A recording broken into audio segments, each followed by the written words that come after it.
Hello, folks. So we are back at looking at the module Understanding Health and Social Care Practice.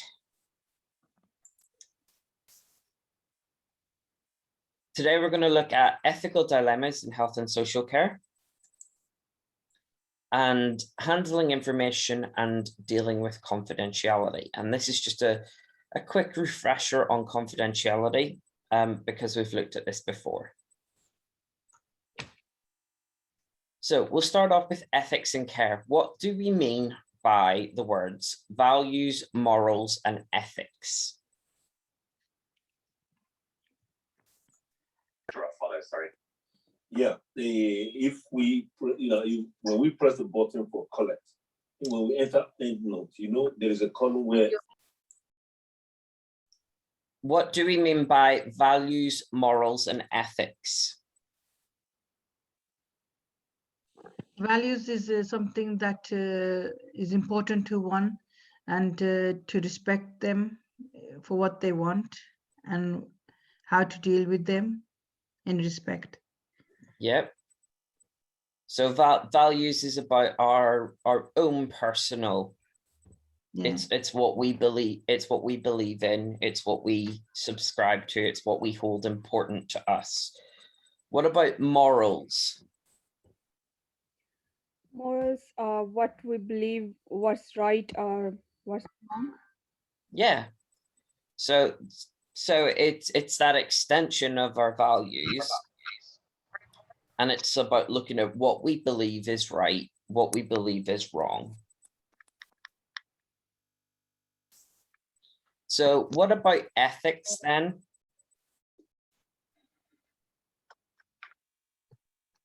Moral. Say principles would behaviors we can that can set up and we have to follow that one. Yeah. Is it like a course of action as well? Right. Yeah. So where do all of these come from? The code of conducting something from society. If we take away the code of conduct, think about your life in general. Where do your values, morals, and ethics come from? It's moral background from a generation past. Community. Yeah. Social. Yeah. Social behavior. So it's all of the things that have influenced who we are as we've grown up. So it comes from our background, it comes from our community, it comes from the interactions that we have with people. Maybe our religions. Yeah, religion as well. So do you think that all of these things are the same when you're at home and when you're at work? No, different. Yeah, it comes from totally different background. Exactly. So when we're at work, we have to subscribe to the values of our workplace, yes. which might be to wear a uniform. Yeah. It might be that we have to perform tasks in a particular way. When we're at home, we follow our own way of doing things and our own way of interacting with people.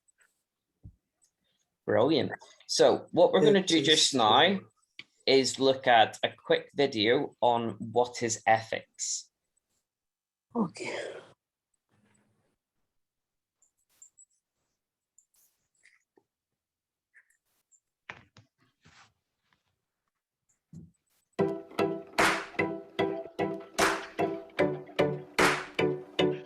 How many decisions do you think you make each day? If you ask the internet, the answer will range from 70 to 35,000. If you ask us, it's the wrong question to be asking at all. That's because we're interested in ethics. We're not concerned about the quantity of your decisions. We care about their quality. You might want to think of ethics as a tool that helps us create the difference between a good decision and a bad one. Ethics is the branch of philosophy that asks the practical question, what should we do? This leads to the study of things like values, principles, beliefs, and norms. These are the things that shape our choices. Ethics asks us, how should we live? What choices should we make? And what makes our lives worth living? It tries to help us define the conditions of a good choice and then figure out which of our available options is the best one. Let's say a close friend, Lee, confides in you that they're struggling with depression. They're feeling isolated and alone, but whenever they're invited to go out, they find it impossible to do. Lee insists they don't want anyone else to know. They're trusting this information to you alone. A few days later, another friend comes to you, frustrated about Lee. Lee's flaked on plans at the last minute yet again, and your friend has had enough.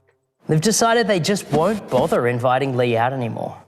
So you're torn. If Lee stops being invited to things, the isolation could make them feel even worse. Sharing information about their depression might help Lee be treated with more empathy and compassion. But it would be a breach of trust. And if Lee found out, especially in a vulnerable state, who knows what might happen? What do you do? Keep the secret and allow Lee to be socially isolated? Or break Lee's trust, but do it for their benefit? Answering this question means getting clear on what matters, our values and principles. Our values are the things we hold to be good and therefore care about most deeply. Things like justice, knowledge, family and equality. In this case, we're likely to value both trustworthiness and compassion, which pull us in different directions. So it looks like an appeal to values alone won't let us solve this dilemma. We don't just need to know what's good, we need to know what's right. This is where principles come in. They help us draw a line in the sand. They determine the acceptable ways of getting the things that we value. So what's our guiding principle with regard to Lee? Some people might adopt a principle like be true to your word, meaning you keep Lee's confidence no matter the risks. Others might be inclined towards a principle like act in people's best interests and decide that it's in Lee's best interest that people know about the depression. Of course, there are still ambiguities, which is part of what makes ethical decision-making so complicated. So how do we select which values and principles to adopt? And how do we make choices when we face a conflict of values and principles? Good versus good, right versus right. What helps to orient our judgment is a connection to purpose. What's our guiding North Star? What's our reason for being? Think about Lee again. Now, think about the purpose of friendship. What are friends for? Think about why Lee decided to tell you in confidence. Your purpose as Lee's friend is to share their life with them, the highs and the lows. But it's their life and it's their decision on who they share it with. Lee chose to share this information with you alone. Given this, even if you prefer to act in people's best interests, thinking about purpose and thinking about Lee's purpose might encourage you to take a different path. Every time we make a choice, we change the world. What kind of world do you want to live in? Whether you make 35,000 choices a day or just one, what's important is that you make choices that are good and right. Choices you can justify, ones you can be proud of. That's what makes the choices actively yours.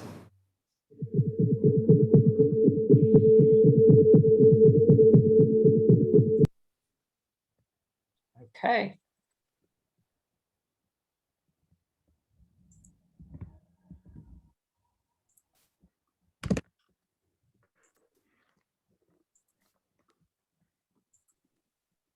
So that's quite an interesting thing to look at with ethics, and particularly the case study. You know, ethics underpins all of the things that we do within health and social care, within our practice. So I'm going to give you two sort of start off points to start looking at ethics within your own private reading. The first point is utilitarianism. So we looked at this when we looked at policy in semester 1. And what we're thinking about is the greatest good for the greatest number of people. So the utilitarianism look at ethics. We're thinking about how can we do as much good as possible, and how can we share that out that good out amongst everybody. Okay. Yeah. The Kantinian approach says that everyone has equal moral worth and the capacity to determine their own destiny, and that we have a moral duty to support this. So again, we're thinking about everybody having value and everybody making their own decision and supporting it. So if you remember back in week 4, I suggested that there was a couple of chapters in a book that I recommended reading. And I recommended that there were chapters 5 and 6 that would support you later on in this module. So this is the week to have a good look at morals and ethics in health and social care. I've included the link on Moodle, so have a look on Moodle, log in with the library, and have a read of those chapters. Now, what we're going to think about is codes of practice. And codes of practice and our codes of conduct attempt to promote ethical practice. We're going to look today specifically at the Adult Care Support Workers Code of Conduct. And you can find this on the Skills for Care, Skills for Health websites. So go on and have a look at these in a bit more detail. But there are 7 basic principles that we would subscribe to as a health and social care practitioner. So number 1, be accountable by making sure you can answer for your actions or omissions. So what we're talking about is owning that responsibility for what you've done or what you haven't done in practice. The second one, promoting and upholding the privacy, dignity, rights, health and well-being of people who use health and care services and their carers at all time. It's pretty self-explanatory, looking at how we can do the best that we can to make sure that somebody has privacy, rights, dignity. Number 3, working in collaboration with your colleagues. Now, obviously, we've talked the last couple of weeks about collaboration, interdisciplinary, multidisciplinary collaboration. And we're thinking about doing that to ensure that we give high quality, safe and compassionate care. We're communicating, for number 4, in an open and effective way to promote health, safety and well-being. So we're thinking about making sure that we have used the best communication skills possible.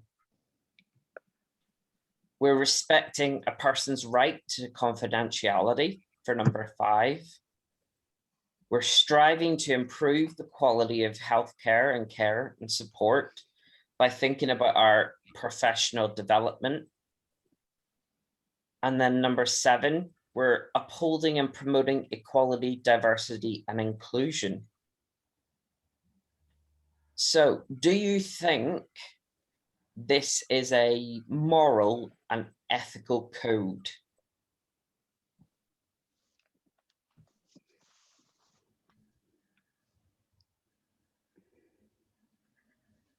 No idea. Sorry, Ben, my internet wasn't working. Can you quickly recap, please? So we were looking at the code of conduct for adult care support workers. Mhm. And talking about the individual, the 7 principles that underpin that code of conduct. And what we want to think about is it a moral and ethical code? I think it's ethical code. Yeah. I think, yeah. So Yeah, it is moral and ethical because you're upholding and promoting equality and treating Yeah. everyone the way they should be regarding their needs. yeah, And equality as well. Equal, you're treating them equally. Yeah, working, collaborating with your colleagues as well. Yeah. exactly. So what do you think? What do you think are the good points then about this code of conduct? Respect a person's right. Yeah, confidentially, yeah. Yeah. So we're thinking about that respect for individuals. We're promoting dignity. We're promoting their rights. We're maintaining confidentiality, and we're looking to always improve the care that we give. Code of conduct. Do you think anything is missing from that code of conduct? Safeguarding. Equality is not equal. Yeah. So safeguarding is quite a big thing. And actually, when we look at that, there is nothing there that directly talks about safeguarding. And we know that we have that duty for safeguarding. Always. So there are certainly parts that would link into safeguarding, but there's nothing there that directly says, you know, we need to safeguard and we need to protect those who are vulnerable. Yeah. So ethical dilemmas in practice come from a range of different issues. And we're thinking about that service that we have, that, you know, anything can happen within that service. Anything can happen within our practice. And they can come from things like resources and rationing. So when we think about our practice, we think about the times when we don't have necessarily enough resources to support everyone. Perhaps if you're working in a care home, you've got an allowance of particular items like continence pads. Perhaps you're waiting on a prescription coming through from the district nurse to get a supply of pads. So you're waiting on those resources coming in, and you have to monitor how much you use. Yeah, and Ben, it gets really difficult because we're working in the community. Before, all the clients, service users that had 4 calls were allowed to use 4 incontinence pads, but now they've reduced them, and they've told service users that you can only have 3, and we struggle because every time you go, they need to change. And then now the service users are having to buy their own pads, and they struggle too because of the cut downs and things that are happening. Exactly. So I mean, we're seeing services being cut. Social care funding that is available is reducing the level of care that individuals can have.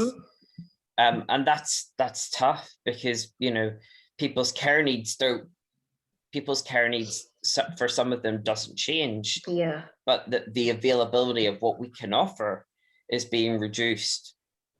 So then we think about choice and capacity. So do you think when we look at choice and capacity, what kind of issues do you think would come up? What ethical dilemmas might come from choice and capacity? With choice and capacity, I think it also goes back to funding again, because like I said, some service users would like more time. And because of the funding, they're not allowed to have more time because the care companies don't have enough money to pay the carers to spend more time. Yeah. But also, if we're thinking about capacity, tying that back into when we looked at the Mental Capacity Act. So an ethical dilemma coming from someone's right to make an unwise decision. So ethically, we go in and we provide care, and we want to support people as much as Yeah. possible. We give them Yeah. the choice to make their own independent decisions. Mhm. But As people, long as they've got full capacity, they can make their own decisions. yeah, and And we that's can't overrule it. and that sometimes means supporting someone who's made a decision that we don't necessarily agree with. Yeah. Mhm. And that in itself is a dilemma. And that's, how do you support someone who has made a decision that you don't agree with? You just If we- explain the consequences with them, and then at the end of the day, it's still their decision. Exactly. And we have to then continue to provide that support, even if we don't agree with the Yeah. decision that's made. The organizational rules and culture, if we look at our workplace teams, if we look at our colleagues, we don't necessarily agree with all of the people that we work with. We don't necessarily look at our team and agree with every single thing that has been undertaken. And that in itself can create conflict within the workplace. It can create many different opinions on what the route forward should be in care. And sometimes those rules from our workplace can get in the way. They can interrupt, or we might know what level of care we need to provide, but our workplace rules might not allow us that opportunity to provide care. Yeah. Power differentials. So our managers come in and they make a suggestion of how they want something done. And that might not necessarily be the right way to do it. Sometimes our manager's priority is to preserve the budget, or to, preserve the reputation of the company. Mhm. And that sometimes doesn't really work with how we should deliver care, how we should deliver support to an individual. Yeah, because they don't have the interaction with the service users as the people who are providing the care do. Yep. And sometimes it's not just the manager. Sometimes that's the individual who is paying for their care. Mhm. If we think about social care, we're thinking perhaps about a family member who is paying for their loved one's care, and they have made the decision of what they want completed as a task throughout that day. That might not necessarily be what the person who's receiving that care wants or needs. So we're thinking about that imbalance of the power. I'm paying for this care, so I think they should have this. Whereas the person really might not want that particular task or care. And then we think about our personal values and our organizational values. So, a lot of us who move into the care sector, move into it because we have particular values of wanting to support people, wanting to, to look after, to provide care and support for those who aren't able to do that for themselves, or who need assistance with doing that. And sometimes those organizational values don't necessarily match up with how we feel personally. We think about the perspective. So everybody that is involved in this has their own perspective. Person who needs care has their view on what they should receive as their package of care. The family might have a different perspective, because perhaps we're looking at somebody of an older generation whose children believe that they should receive more support around their household tasks, more support around, perhaps cleaning or cooking or domestic tasks around the house. And that might not be the same perspective that the person who needs care feels they need. We're also thinking about the actual care provider themselves. So if I look across this class, each one of us has a different perspective on how we deliver care and how we interact with the people that we're providing care to. We also have professionals involved. We have doctors, we have nurses, we have physiotherapists, occupational therapists, social workers, a variety of different people, and their perspective might be different from ours. A GP might be focused on the health needs. A district nurse might be focused on the long-term healthcare support that's provided. A social worker might be concerned about the budget and the level of care that's being provided within each call. And each of them will have that different perspective. So who should be heard? Whose perspective should we listen to? The service user. That's certainly a good start. Everyone. And then work together. Everyone who are involved. And then also the GP, because Professionals, yeah. Yeah, the Yeah. health professionals. But I Yeah. think it's to work together as a team and find the right solution for that Ex- person, including him. Everyone, yeah. Precisely, Shabana. We're talking about integrating everyone's perspective into it. Yeah. We're thinking about not just looking at one person's perspective, but bringing everyone together and Yeah. say it and acknowledging that no one person has the right answer. yeah, Yes, we're going to put that service user at the center of their care.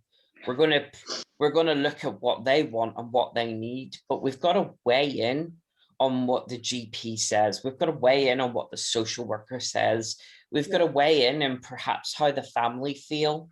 Yeah. mhm, And we're going to think about our other colleagues as well, with our other care workers. Mhm. How is everybody going to contribute to the level of care that's needed?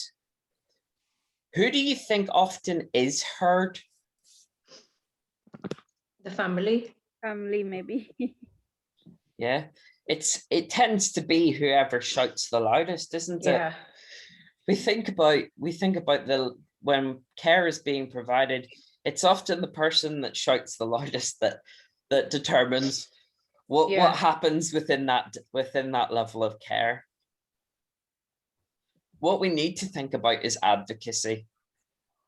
So we need to balance who gets listened to, and we need to think and make sure that the person who requires support and care is involved in that decision, and that their views and opinions are brought to the center of the care.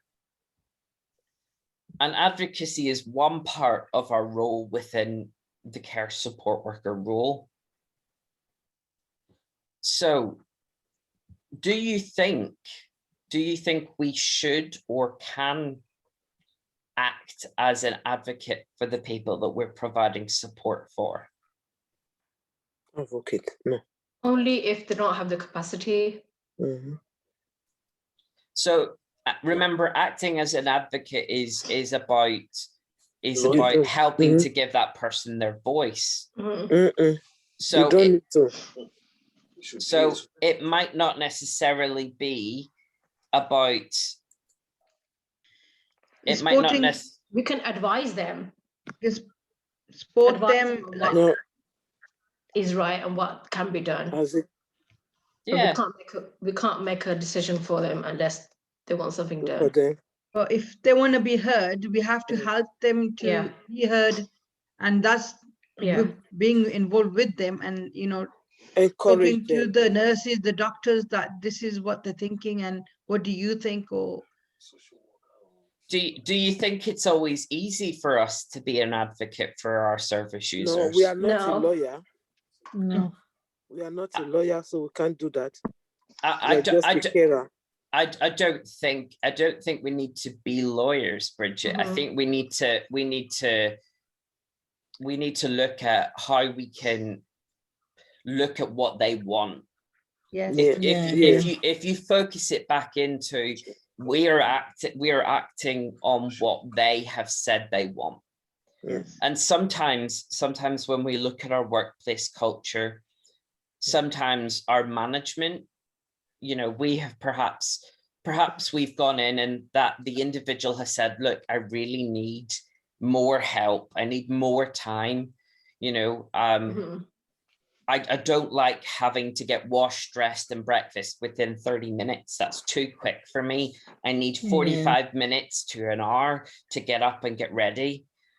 Perhaps taking that back to the manager says, well, you know, they don't have that in the budget. The social worker's Yeah. not going to approve that level of care.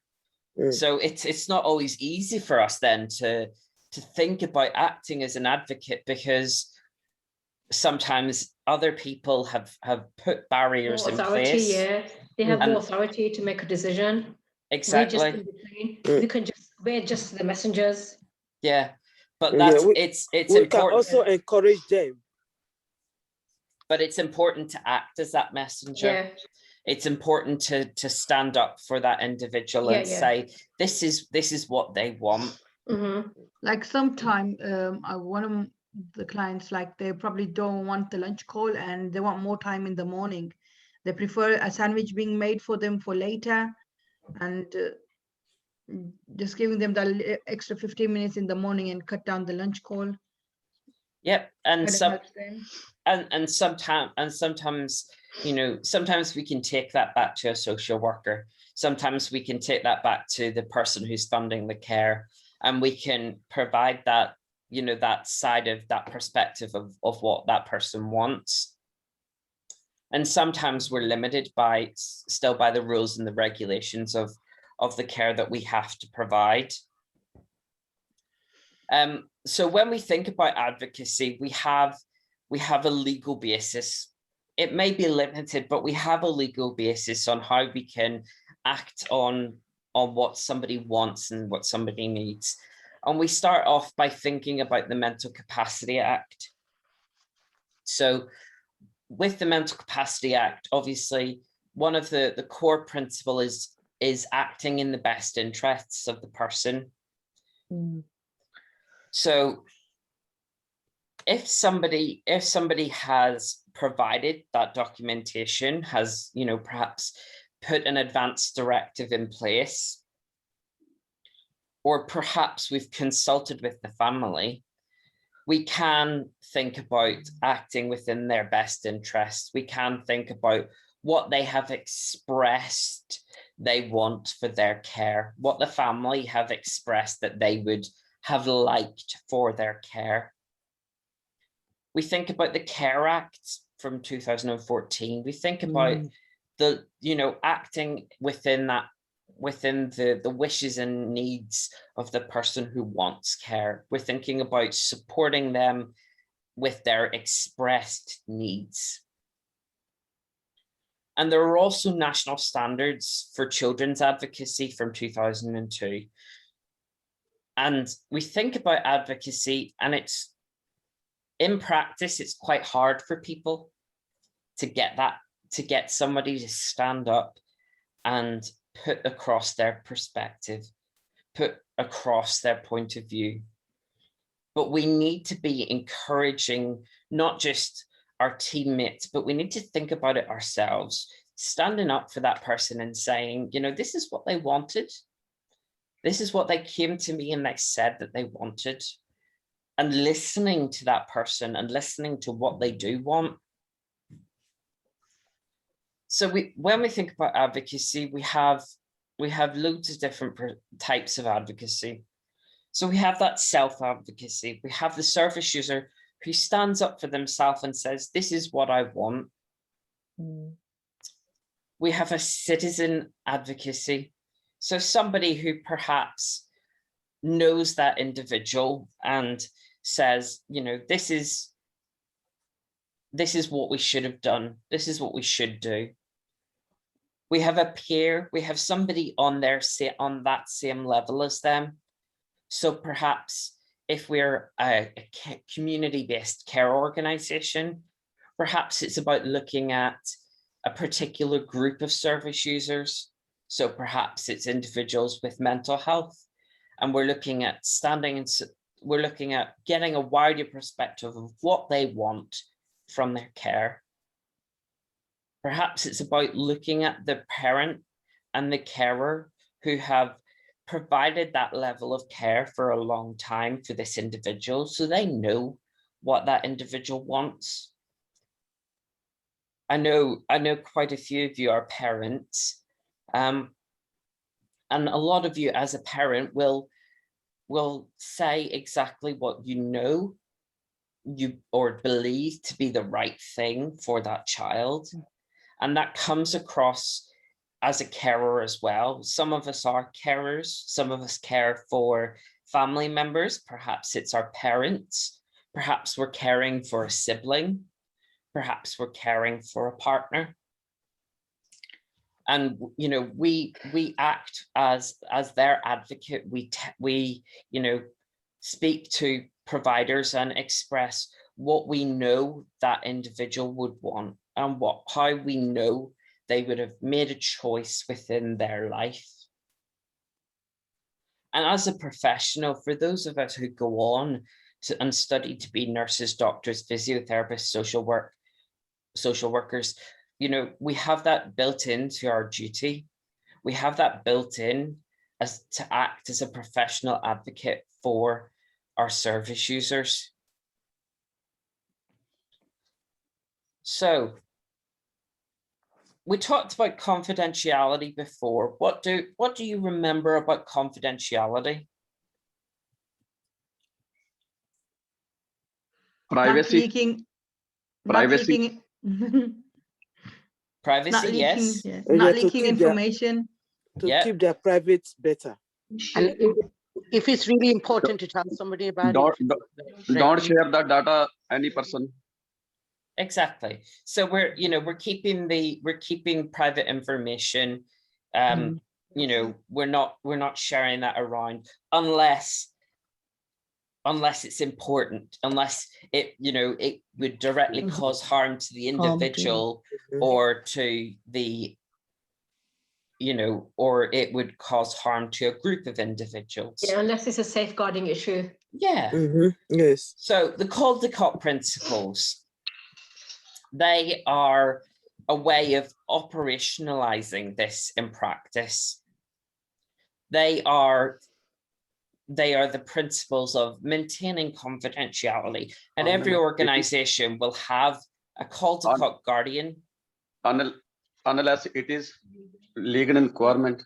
Yeah, so it's that legal requirement of an organization to maintain the confidentiality, and your Caldecott guardian is the person who ensures that data is kept in a confidential manner. So before next week, you can have a look at, and for those of you who are completing the care certificate, I would recommend that you have a look at Standard 14 and just have a look at how we apply these, how we apply our ethics within our workplace. How do we apply confidentiality within those ethics? And how do we advocate for our service users? So what I'm going to do just now, I'm going to stop the recording.